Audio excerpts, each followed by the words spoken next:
दोस्तों, स्वागत है आपका हमारे YouTube चैनल AKP ज्ञान सोशल टेक्नोलॉजी में। तो दोस्तों, आज हम इस वीडियो के माध्यम से आपको हरिद्वार के बारे में बताएंगे। भारत के राज्य उत्तराखंड का एक शहर तथा हिंदुओं की पवित्र नगरी है।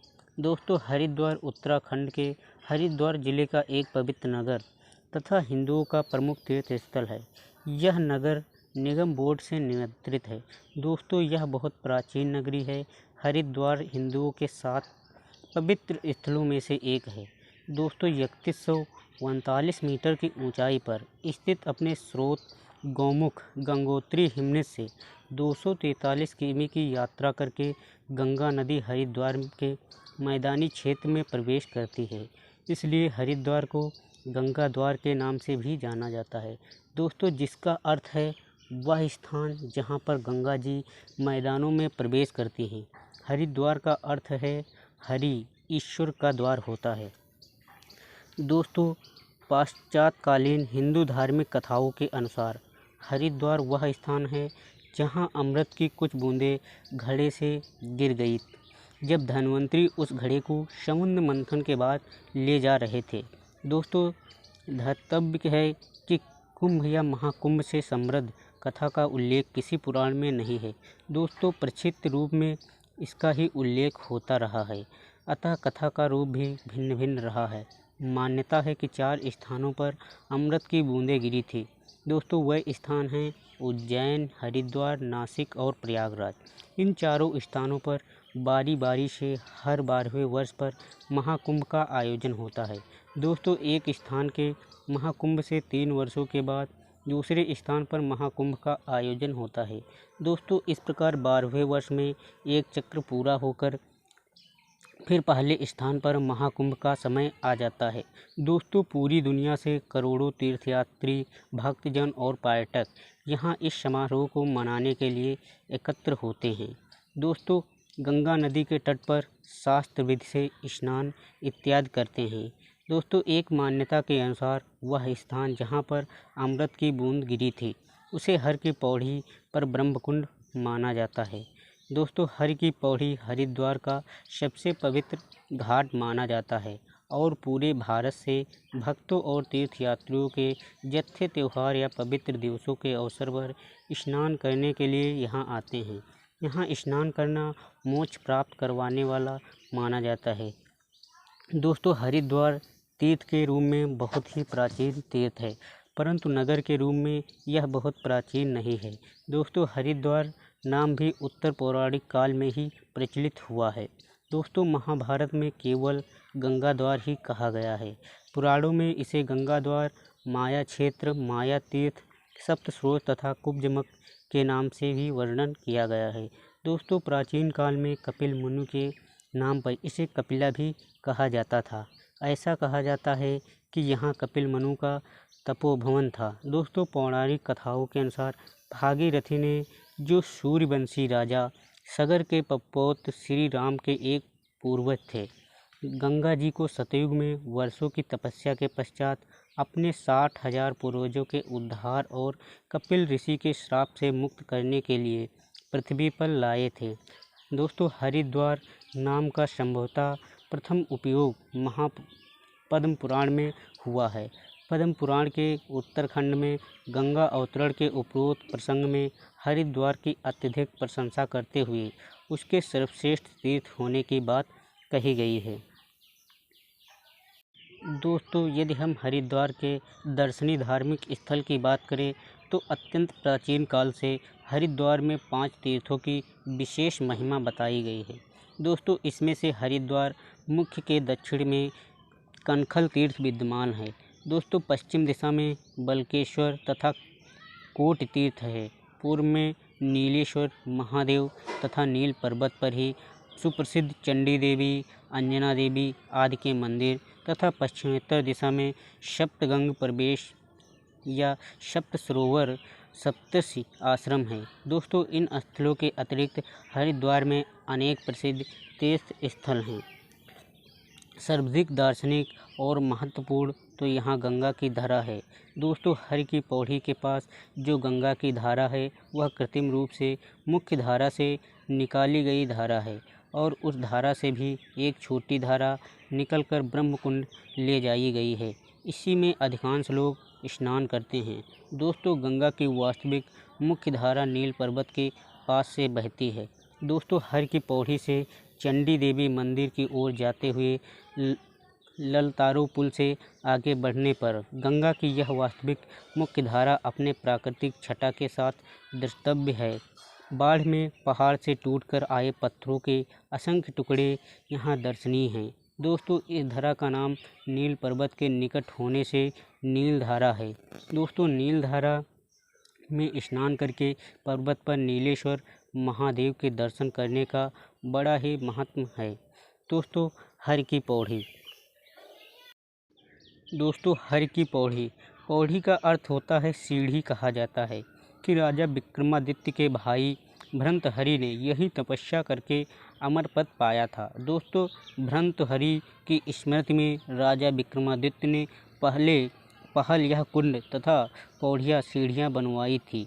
दोस्तों, इसका नाम हर की पौड़ी इसी कारण पड़ गया। यही हर की पौड़ी बोलचाल में हर की पौड़ी हो गया। दोस्तों, हर की पौड़ी हरिद्वार का मुख्य स्थान है। मुख्यतः यही स्नान करने के लिए लोग आते हैं। दोस्तों, एक अन्य प्रचलित मान्यता के अनुसार कहा जाता है कि यहाँ धरती पर भगवान विष्णु आए थे। धरती पर भगवान विष्णु के पैर पड़ने के कारण इस स्थान को हर की पैड़ी कहा गया है, जो बोलचाल में हर की पौड़ी बन गया है। इसे हरिद्वार का हृदय स्थल भी माना जाता है। दोस्तों, चंडी देवी मंदिर। माता चंडी देवी का यह सुप्रसिद्ध मंदिर गंगा नदी के पूर्वी किनारे पर शिवलिंग श्रेणी के नील पर्वत के शिखर पर विराजमान है। दोस्तों, यह मंदिर कश्मीर के राजा सुचेत सिंह द्वारा 1900 चढ़ने उतरने के 2 रास्ते में अनेक प्रसिद्ध मंदिर के दर्शन होते हैं। दोस्तों, अब रोपवे ट्रॉली सुविधा आरंभ हो जाने से अधिकांश यात्री सुगमतापूर्वक उसी से यहाँ जाते हैं, लेकिन लंबी कतार का सामना करना पड़ता है। दोस्तों, मनसा देवी मंदिर। हर की पैड़ी से प्रायः पश्चिम की ओर शिवलिंग श्रेणी से एक शिखर पर मनसा देवी का मंदिर स्थित है। दोस्तों, मनसा देवी का शाब्दिक अर्थ हुआ है जो देवी को जो मन की इच्छा मनसा पूर्ण करती है। मुख्य मंदिर में 2 प्रतिमाएं हैं। पहली 3 मुखों वाली व 5 भुजाओं के साथ, जबकि दूसरी 8 भुजाओं के साथ है। दोस्तों, मनसा देवी के मंदिर तक जाने के लिए रोपवे ट्रॉली की सुविधा भी आरंभ हो चुकी है और ढेर सारे यात्री उसके माध्यम से मंदिर तक की यात्रा का आनंद उठाते हैं, लेकिन इस प्रणाली में लंबे समय तक प्रतीक्षा करनी पड़ती है। इसके अतिरिक्त मनसा देवी के मंदिर तक जाने हेतु पैदल मार्ग भी बिल्कुल सुगम है। दोस्तों, यहाँ की चढ़ाई सामान्य है। दोस्तों, वैष्णो देवी मंदिर। हर की पौड़ी से करीब 1 किलोमीटर की दूर भीमगोड़ा तक पैदल या ऑटो से जाकर वहां से ऑटो द्वारा वैष्णो देवी मंदिर तक सुगमतापूर्वक जाया जा सकता है। दोस्तों, यहाँ वैष्णो देवी की भव्य मंदिर बना हुआ है। जम्मू के प्रसिद्ध वैष्णो देवी की अत्यधिक प्रसिद्धि के कारण इस मंदिर में वैष्णो देवी की गुफा की अनुकृति का प्रयत्न किया गया है। दोस्तों, इस भव्य मंदिर में बाईं ओर से प्रवेश होता है। दोस्तों, पवित्र गुफा को प्राकृतिक रूप देने की चेष्टा की गई है। मार्ग की सुगमता को बनाए रखने का भी प्रयत्न हुआ है। दोस्तों, हालांकि गुफा का रास्ता तय करने में कोई कठिनाई नहीं होती है। हाँ, अकेले नहीं जाने, 2-3 आदमी साथ में जाना चाहिए। दोस्तों, बाईं ओर से बढ़ते हुए घुमावदार गुफा का लंबा मार्ग तय करके माता वैष्णो देवी की प्रतिमा तक पहुंचा जाता है। दोस्तों, वहीं 3 पिंडियों के दर्शन भी होते हैं। दोस्तों, यह मंदिर भी काफ़ी प्रसिद्धि प्राप्त कर चुका है। दोस्तों, भारत माता मंदिर। वैष्णो देवी मंदिर से कुछ ही आगे भारत माता मंदिर है। इस बहुमंजिले मंदिर का निर्माण स्वामी सत्यामित्रानंद गिरी के द्वारा हुआ था। दोस्तों, तत्कालीन प्रधानमंत्री श्रीमती इंदिरा गांधी के द्वारा दीप प्रज्वलित कर इसका लोकार्पण हुआ था। अपने ढंग का निराला यह मंदिर काफ़ी प्रसिद्ध है। दोस्तों, इसके विभिन्न मंजिलों पर सूर्य मंदिर, मातृ मंदिर, संत मंदिर, शक्ति मंदिर तथा भारत मंदिर के रूप में मूर्तियों तथा चित्र के माध्यम से भारत की अनुयामी छवियों को रूपित किया गया है। दोस्तों, ऊपर विष्णु मंदिर तथा सबसे ऊपर शिव मंदिर है। हरिद्वार आने वाले यात्रियों के लिए भारत माता मंदिर के दर्शन से एक भिन्न और उत्तम अनुभूति की प्राप्ति तथा देशभक्ति की प्रेरणा का अनायास हो जाती है।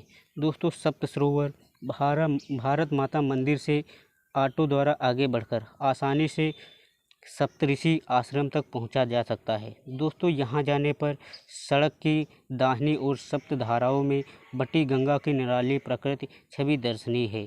यह कहा जाता है कि यहाँ सप्त ऋषियों ने तपस्या की थी और उनके तप में बाधा न पहुंचाने के ख्याल से गंगा 7 धाराओं में बंटकर उनके आगे बह गई थी। दोस्तों, गंगा की छोटी छोटी प्राकृतिक धाराओं की शोभा बाढ़ में पहाड़ से टूटकर आए पत्थरों के असंख्य टुकड़ों के रूप में शोभता दर्शनीय है।